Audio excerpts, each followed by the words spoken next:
Hello everybody, welcome to another battle report. Delayed one. Silas and I were going to be playing last week and we got our time zones muddled up. We thought we were 12 hours apart when we were in fact 13 hours apart. So apologies for the delay in this one.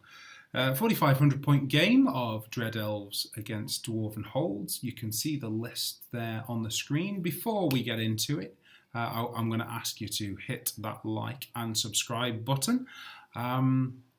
I'm going to leave this here and you can pause and mull over the lists at your discretion.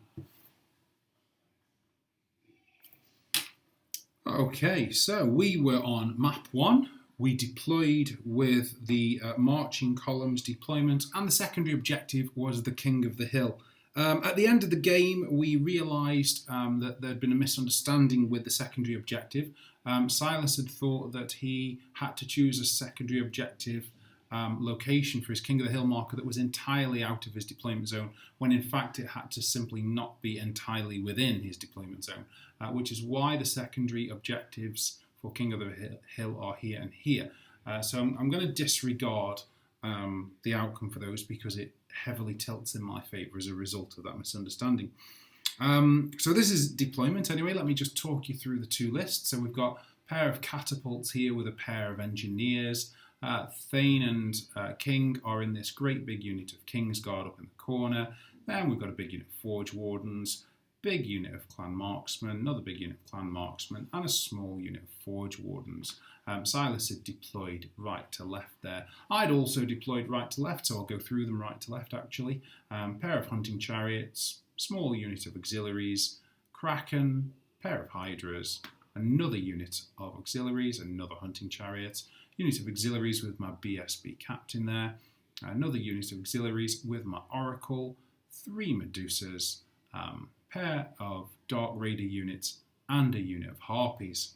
So there you go, that was deployment. Silas got about, well, probably all of his army down before I deployed half of mine, so he was at about plus 5 million for the first turn. So there you go. Yeah, let's go into vanguards.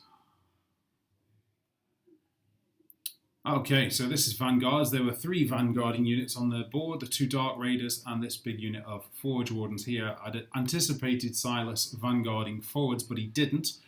So I moved up with my 2 units. I'm trying to kind of get after the catapults here, and I'm expecting this Kingsguard unit kind of has to come out to score its points. So that's why I'm heading down the flank. This is a risky manoeuvre because there's this big unit of Forge Wardens, but my thought process is that he can't shoot out both. So yeah, there you go.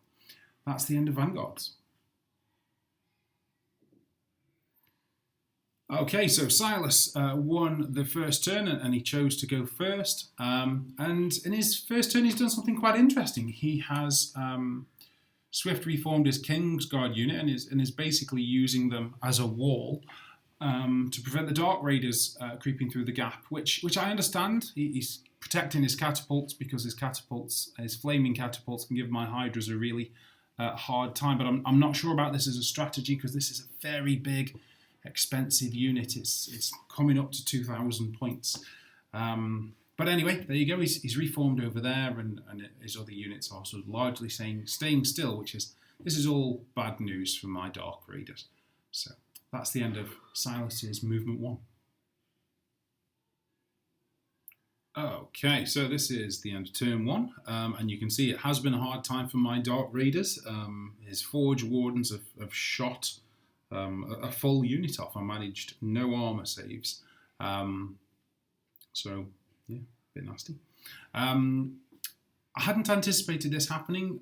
Well, sort of hadn't anticipated this happening. I hadn't anticipated the Dark Raiders being in this position where they're pushed forwards, but there's a big wall in front of them because I don't think it's a good economy for this unit that Silas has got here. But this is going to force me into a retreat down here because I have no way of getting through with the Dark Raiders. But we'll get onto that in my movement phase. Okay, so end of my movement 1 here then. And what I'm doing is moving forwards with my 3 monsters. I'm trying to get them into combat as soon as possible so that they're not getting pelted by catapults. So a big surge forward there, and likewise with the chariots. I've got no big monsters to shoot at in Silas's list, so just trying to get them forwards a little bit.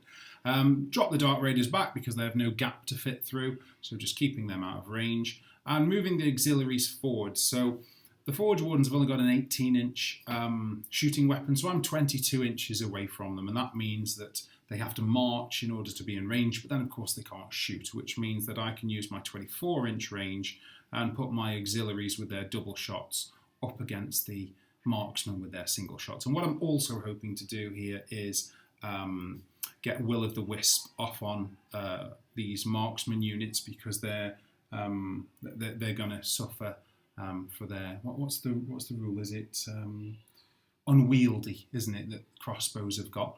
So I'm trying to get some random movement forced onto them and mess with their shooting, and then sort of pincushion them from a distance. So there you go. That is the end of my movement 1. Okay, so end of my turn 1 here then, and there's been some early bloodletting. The auxiliaries have shot at both units of marksmen. I've taken 3 off this unit and 2 off this unit, or possibly the other way around, not sure. But anyway, just some early bloodletting. But I did manage to get Will of the Wisp off on this unit, so I'm going to make them come forwards this way into plenty range, so that I can get after them with the Hydra and the chariots and so on later. So that was the end of my turn 1.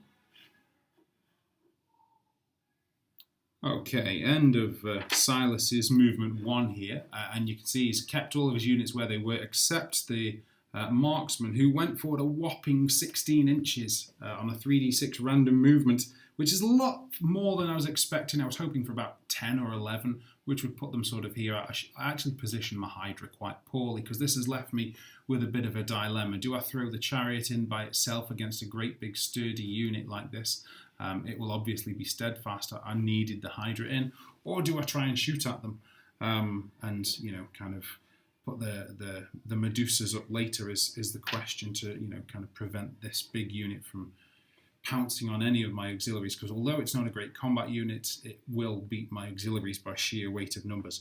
So yeah, interesting dilemma there. That's the end of Silas's movement 2. Okay, end of Silas's turn 2 here then, and he's focused his attention on my Hydras in a big way. His small unit of Forge Wardens, his unit of Marksmen, and his catapult all targeted the same Hydra, those flaming catapults. Hate those. And yeah, between them he's managed to take off 1 Hydra in full. These marksmen here have also shot off 5 auxiliaries, because they didn't march, they had a random movement. So they've caused a few wounds on this unit here as well. But yeah, the big story of Silas's turn 2 is the destruction of 1 of my Hydras. There you go, Silas's turn 2. Okay, on to my movement turn 2 here then, and I've declared a couple of charges with my 2 monsters, trying to get them into the marksman. The Kraken has made it. Sadly, the Hydra has not. He failed his charge. I think they were both on swift striding 9s or 10s actually, so it was quite unlikely that both would make it in. Other than that, I've elected to shoot at this unit. I think I have a better chance that way, and I've just thrown up some Medusas there so that he can charge and kill one and overrun into the other if he survives the assault is the idea. Giving my auxiliaries time to kind of get out of the way really later on if he should survive the oncoming assault.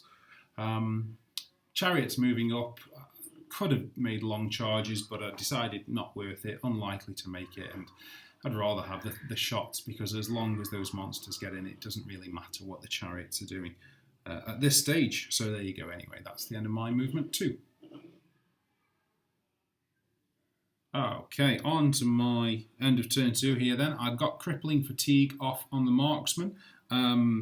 So I'm re-rolling wounds for shooting there. And then I managed to do a total of 15 wounds to the unit between the Dark Raiders and all of the auxiliaries that could shoot at them. So you can see that they've panicked. which is nice, and run away. Elsewhere, I tried to do the same trick with the small Forge Wardens, pumped this unit of auxiliaries and the 3 chariots into them, which did cause 5 wounds, but they didn't panic, so no such luck twice. I mean, that's unlikely against Dwarven holds anyway, isn't it? So not a big drama, but a couple of Forge Wardens gone there.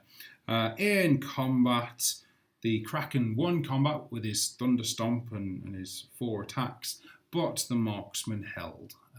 They're, of course, steadfast because they have 2 ranks to the Kraken's 1. So that's the end of my turn 2.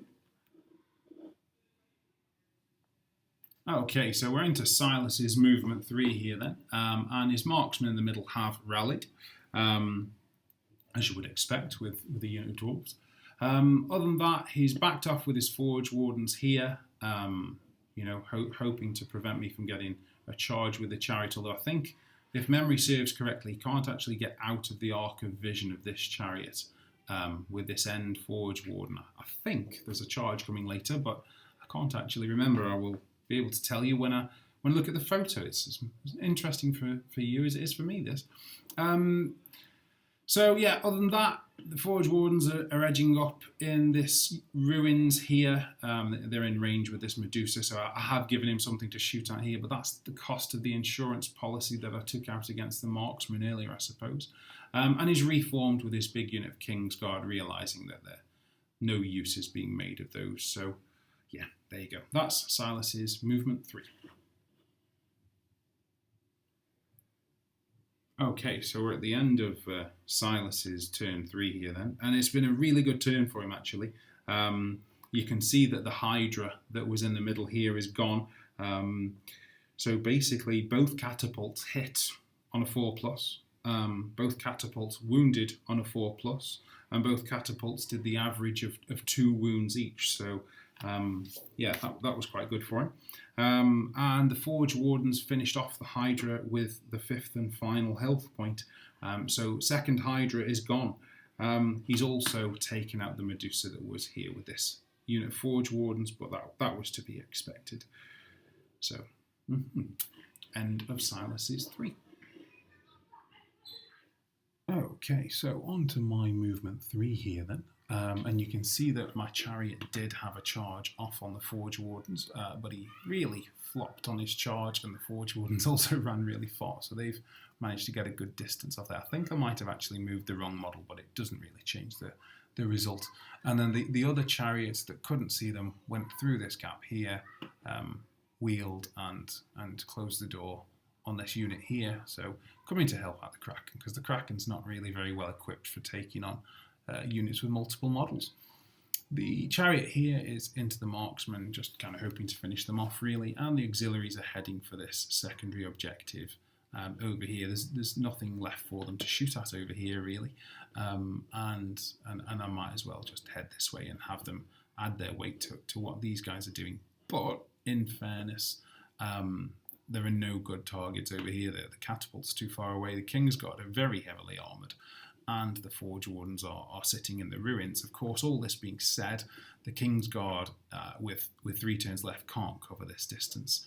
And the Forge Wardens have got 18-inch weapons against 24-inch weapons, so I'm just sort of playing a ranged game here, really, and just hoping to scratch enough off in spite of the ruins to score some points is all that's left to do over here. So, yeah, there you go. That's my movement 3.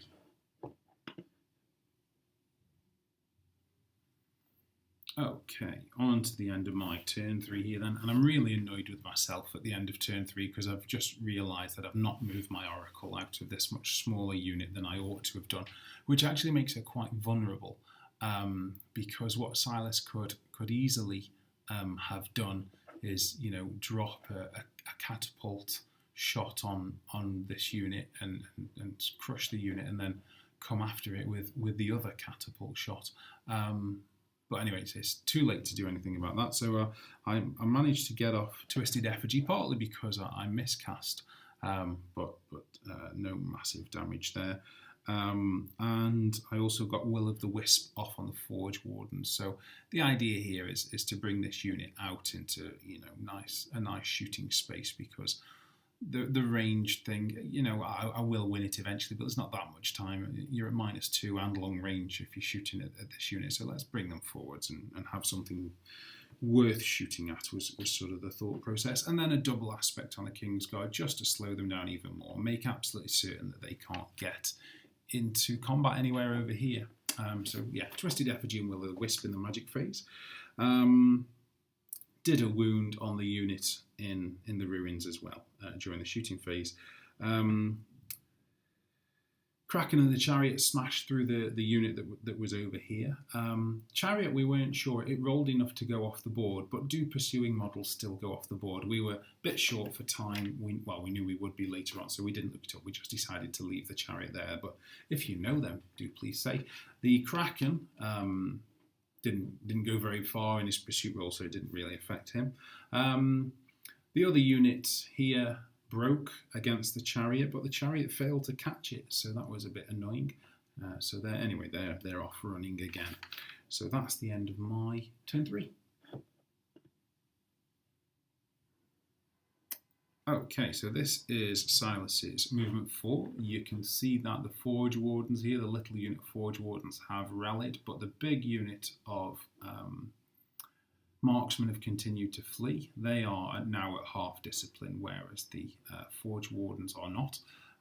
So that's why they're continuing to run this way. Silas has brought his unit around here, but he's at -4 on his marching, so there's very little movement that he can do over here. And then the Forge Wardens have trundled out of the ruins into a really nice kind of shooting location there. Close, not so close as to be able to, you know, kind of get in combat with me because they munch me in combat, but close enough that I can, you know, so that everybody can see and can sort of pincushion them. So I'm quite happy with the outcome there. So that's the end of Silas's movement 4. Okay, end of Silas's turn 4 here then, and it was a bit limp really, to be honest. There wasn't that much he could do, to be fair, because his units were rallying over here, and one of his catapults had Twisted Effigy on it. But anyway, the other catapult missed, and these Forge Wardens here did 4 wounds to this unit of auxiliaries. So there you go. That's the end of Silas's turn 4. Okay, so on to my movement 4 then. And the Chariot that was after those marksmen has charged and caught them over here. And then, these Forge Wardens can't flee because if they do, they'll run off the board. So this Chariot here has charged into them. I've brought the Kraken down over this way because what I'm trying to do is protect him from the catapults. It's going to take me, I'm heading this way with this Chariot to go after the catapults, but it's going to take him quite a time to get there. The catapults are certainly going to get 2 rounds of shooting at least, so I'm having the Kraken come this way as far as he can so that in my turn 5 he can go and hide behind the hill very bravely. So that's what's going on over there. I've thrown a couple of Medusas up here as road bumps, but I think this was probably a mistake actually, because I realised later what I'd done here was, Silas is going to charge me. He's going to kill a Medusa in 1 turn, probably, fine. But then he's also going to overrun into the next one, which is going to prevent my units from shooting. So this was quite silly. I should have just left a nice open space to shoot at, really. And I mean, even if he got into combat, he'd have only taken out 1 unit, and 1 unit of auxiliaries is worth less than 2 Medusas. So that was a bit stupid of me, really. But anyway, that was what I was thinking at the time. So there you go. That's the end of my movement 4. Okay, end of my turn 4 here then. And I had quite a successful phase, really. It's a successful turn, really. I managed to get Twisted Effigy off on the catapult, so only one of those is going to be shooting. I managed to get Raven's Wing off on the Kraken and get that out of sight before the catapults get to shoot. That was possible, by the way, because my Oracle has a Wandering Familiar here, and it was possible to position them so that the Familiar could see both the catapult and the Kraken. Or was it that I was casting one from the Familiar's location and one from the Oracle's location? One or the other, anyway. The The Wandering Familiar made that possible. And then I managed to get Crippling Fatigue off on the Forge Wardens as well. But in spite of that and all the shots I was pumping into the Forge Wardens, they did only take 7 wounds, which seems like a lot, but it's not that much for, I think it was about 60 shots that I was pumping into them. So anyway, and then over here, up at the top of the board, the Chariot beat and caught the Forge Wardens. So yeah, sort of closing in around here now, really. That's the end of my turn 4. Okay, now no battle report would be complete without a missed photograph, and this is the one for this game. I forgot to take a photograph of Silas's movement turn 5, but not a lot happened in his movement turn 5. The Kingsguard sort of repositioned themselves ready for a charge on this chariot because it's coming to threaten the catapults, and the Forge Wardens charged the Medusa, so I think we can do without that photograph. He's also moved his engineers so that they are able to pop off some shots at the chariot, which they did.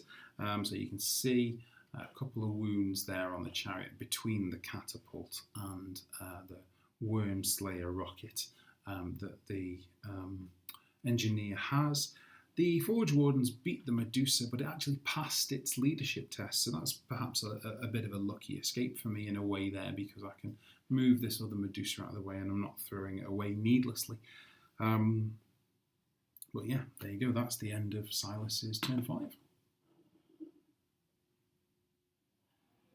Okay, into my movement 5 here then. And I've got the one charge that the chariot has got into the engineer here. The engineer had positioned himself so that the chariot couldn't get past him and get to the catapult. And when I overrun, I'm going to end up going down this line here. So I'm not going to be able to get into combat with that catapult, which is a bit frustrating, but that's good play from Silas. My Dark Raiders have finally got their gap, so they're heading up this way. For some reason I dropped this unit of Harpies here, but I cannot for the life of me remember why. Because it's obvious that Silas is either going to charge this way in his turn 6 or get nothing. And all that does is when this unit of Forge Wardens finishes this Medusa, which it should do, they can just turn around and scorch this unit here and pick up 135 points for it. So I'm really not sure why I did that. That was probably just early morning gaming syndrome. But anyway, that's where they are. So that was that. And then with these chariots here, I've moved one out over the hill, using the hill as cover against the catapults, and I've done that because this one can reach there, but I know that this chariot that is now here, I did the calculations, I couldn't get there before Silas's turn 6, so however you look at it, this chariot is going to get shot at. So I thought, you know what, I might as well head this way so that in turn 6 I can at least pop off a harpoon shot, was the idea. So anyway, there you go. That's the end of my movement 5. Okay, end of my turn 5 here then. In the magic phase, I managed to get Raven's Wing off on this chariot and bring it into range for a harpoon shot early. And that was it for the movement phase. And then it actually did a good job on the chariot, on the catapult, and did 3 wounds on it. So that paid off. The auxiliaries did a couple of wounds on the Kingsguard. The Forge Wardens were in combat at the time, so no big deal there. The Medusa popped, and quite rightly, Silas turned around to face the Harpies, and the chariot smashed through the engineer and overran, but not enough to bring him into combat with this other engineer here. But I was a bit annoyed actually at the rate of overrunning, because if it had been an inch or two more, I'd have got into combat with him straight away, and I could have killed him in his own turn and then reformed and charged one of the chariots. If I hadn't, then I could have at least got a chariot charge off on one of the catapults in my turn, but it's gone exactly the wrong distance, so that was a bit annoying. And nothing from the Dark Raiders there. They're shooting all pinged off, so that was a bit annoying as well. Anyway, that's the end of my movement 5. Turn 5. End of my turn 5. Okay, Silas's movement 6 then. The King's Guard actually charged the chariot over here, failed their charge and ended up taking some dangerous terrains. I think that was a decision born out of frustration at them having not done anything. And they actually generated a panic test for the casualties to the dangerous terrain, which they failed the first time, but there is a BSB in there. So that was quite a hairy moment. Silas has also very intelligently moved his engineer out of the arc of vision of my chariot up here as well.